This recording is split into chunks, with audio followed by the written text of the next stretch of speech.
जब आप पूरी मेहनत के साथ में अपने सपने लक्ष्य को प्राप्त करने के लिए पूरी लगन के साथ जुटते हैं और लक्ष्य के बहुत करीब आप पहुंच जाते हैं और लक्ष्य को आप प्राप्त नहीं कर पाते हैं तो कितना दुख होता है, यह आज विनेश फोगाट से अच्छा कोई नहीं समझ सकता है। आखिर कितने ग्राम से विनेश फोगाट चूक गई, उसमें उसमें चूक में क्या क्या कारण थे? आखिर क्या कारण था कि विनेश फोगाट का वजन कम नहीं हो पाया और उसके उनके वजन को कम करने के लिए क्या क्या उपाय किए गए और उनके इस चैंपियनशिप से डिस्क्वालीफाई होने के बाद भारत प्रधानमंत्री ने क्या कहा और हम लोग एक एक मेडल के लिए क्यों तरस रहे हैं। इन्हीं सभी विचारों पे हम लोग आइए विचार करते हैं मेरे विचार के यूट्यूब चैनल पर। हरियाणा के चखरी दादरी जिले में बलाली गांव के महावीर फोगाट की बेटी विनेश फोगाट अपनी 3 बहनों के साथ में पहलवानी की शुरुआत करती हैं। महावीर फोगाट के यह देख रेख में यह पहलवानी की शुरुआत होती है और यह शुरुआत 2024 के पेरिस ओलंपिक तक पहुंचती है। विनेश फोगाट ने 50 किलोग्राम के फ्री स्टाइल कुश्ती प्रतियोगिता में उन्होंने भाग लिया और इसके लिए वजन का 50 किलो होना बहुत ज़्यादा जरूरी होता है। 50 किलो से ज़्यादा वजन होने पर यह प्रतियोगिता में आप भाग नहीं ले सकते हैं। तो यहाँ पे यह देखा गया कि विनेश फोगाट का वजन पिछले 2 दिनों में 2 किलो ज़्यादा था और उसको कम करने का बहुत ज़्यादा प्रयास किया गया, लेकिन मात्र 100 ग्राम वजन ज़्यादा होने के कारण उनको डिस्क्वालीफाई कर दिया गया। इसके लिए कोच और अधिकारियों ने समय मांगा कि थोड़ा समय दिया जाए वजन कम करने के लिए, लेकिन वजन कम करने के लिए समय नहीं मिला और विनेश फोगाट डिस्क्वालीफाई कर दी गई। और आइए यहाँ पे देखते हैं कि यूनाइटेड वर्ल्ड रेसलिंग नियम के अनुसार क्या कहा जाता है। इसमें यह होता है कि कोई भी प्रतियोगिता, कोई भी किलोग्राम की प्रतियोगिता जो होती है वो 2 दिनों के लिए की जाती है। पहले दिन भी वजन किया जाता है और दूसरे दिन भी वजन किया जाता है। क्वालिफिकेशन जो होता है इसमें खिलाड़ी जाता है और अपने मेडिकल सर्टिफिकेट लेकर के जाता है और अपना वजन कराता है और यही वजन ही तय करता है कि वो क्वालिफाइड है या नॉट क्वालिफाइड है। फाइनल में पहुंचने से पूर्व सेमीफाइनल में उन्होंने जापान की पहलवान यूई सुसाकी को हराया था, जो कि बहुत ही बेहतरीन पहलवान है, जिसने कि 49 बाउटों में कोई भी बाउट नहीं हारी उसको, और वह वर्ल्ड चैंपियन थी, उसको उन्होंने विनेश फोगाट ने हराया था। यह बहुत ही प्रशंसनीय था। सेमीफाइनल के तुरंत बाद विनेश फोगाट के कोच वाल्कर एकोश ने उनका वजन कम करने का प्रयास प्रारंभ कर दिया, क्योंकि उस समय उनका वजन 2 किलो ज़्यादा था और इसमें भारतीय जो चिकित्सक दल गया था उसके प्रमुख डॉक्टर वनीश पारदीवाल ने भी बहुत ही प्रयास किया। गगन नारंग के साथ उन्होंने बहुत प्रयास किया, रात भर प्रयास किए गए, रात भर उन्हें जंपिंग कराई गई, को जिम कराया गया, उनके खाने पर ख्याल किया गया, हर चीज वो सारी चीजें की गई जो की जा सकती थी।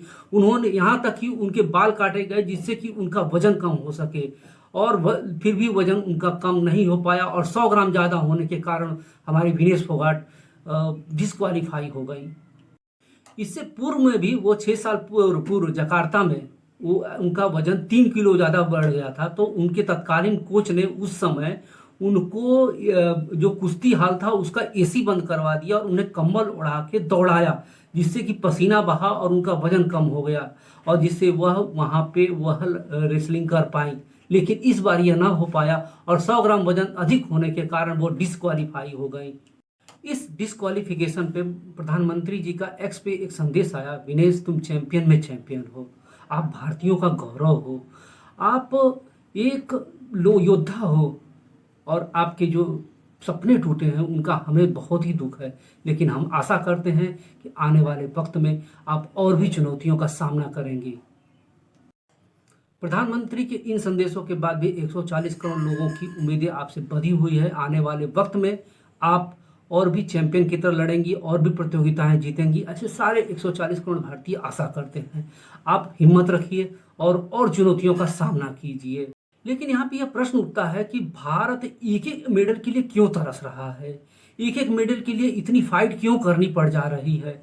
तो इसका जो जड़ है उन 75 सालों में ढूंढने का प्रयास किया जा रहा है, लेकिन प्रयास सफल नहीं हो रहा है, क्योंकि सबसे बड़ा कारण जो है शिक्षा का सिस्टम जो है, जो एजुकेशन सिस्टम हमने 75 सालों में खड़ा किया गया है उसमें डॉक्टर इंजीनियर बन सकते हैं, लेकिन खिलाड़ी नहीं बन सकते हैं।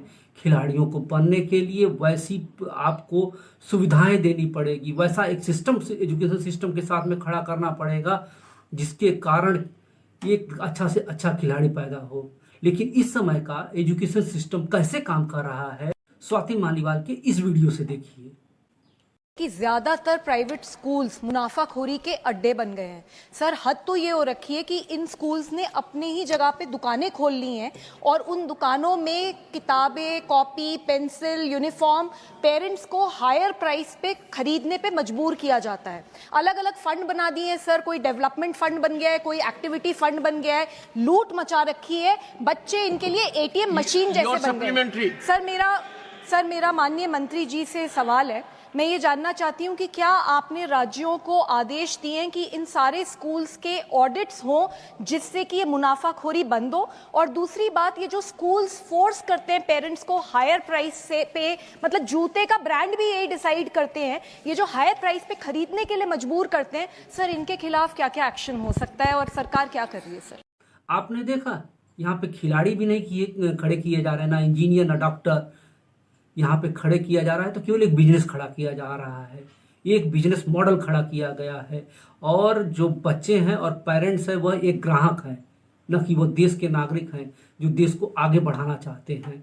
हमें एक एजुकेशन सिस्टम बनाना होगा, हमें ऐसी सुविधाएं देनी होगी कि स्पोर्ट्स में बच्चे अपने मन से आगे बढ़ें। क्योंकि स्पोर्ट्स में आज तक आप देखिए तो जो भी स्पोर्ट्स में बढ़ा है तो स्पोर्ट्स में वह व्यक्ति और उसके माता पिता का जुनून था कि वो उनके बेटे गोल्ड मेडल जीते, तब वो आज ऐसे खिलाड़ी बने हैं।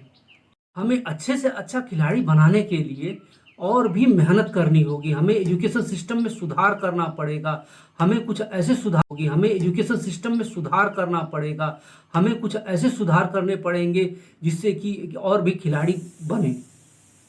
और क्लासेस के साथ में भी स्पोर्ट्स की क्लासेस बढ़ानी होगी। स्पोर्ट्स के लिए माता पिता को जागरूक करना होगा कि पढ़ाई के साथ साथ में बच्चों को स्पोर्ट्स में भी डाला जाए, जिससे कि वो आने वाले वक्त में अच्छे से अच्छा परफॉर्मेंस कर सकें।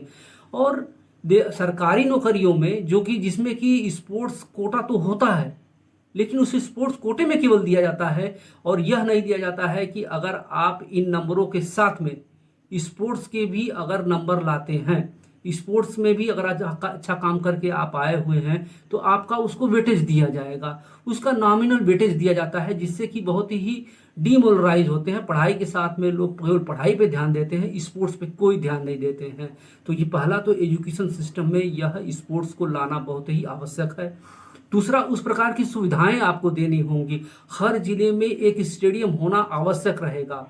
और तीसरा है कि ऐसा सिस्टम अपना खड़ा किया जाए जिसमें कि प्रतियोगिताएं चलती रहें, जो कि लोकल लेवल से लेके स्कूल लेवल से लेके यूनिवर्सिटी लेवल तक और लोकल लेवल से लेके राष्ट्रीय लेवल तक प्रतियोगिताएं हों। उसमें खिलाड़ियों को प्रोत्साहन दिया जाए, उनको स्कॉलरशिप दी जाए और उनका अच्छा से अच्छा ख्याल किया जाए, तब जाके तो हम गोल्ड मेडल के लिए नहीं तरसेंगे। वरना आने वाले, अब आज भी हम तरस रहे हैं गोल्ड मेडल के लिए और आने वाले वक्त में भी गोल्ड मेडल के लिए तरसेंगे। तो हमें सुविधाएं बढ़ानी होगी।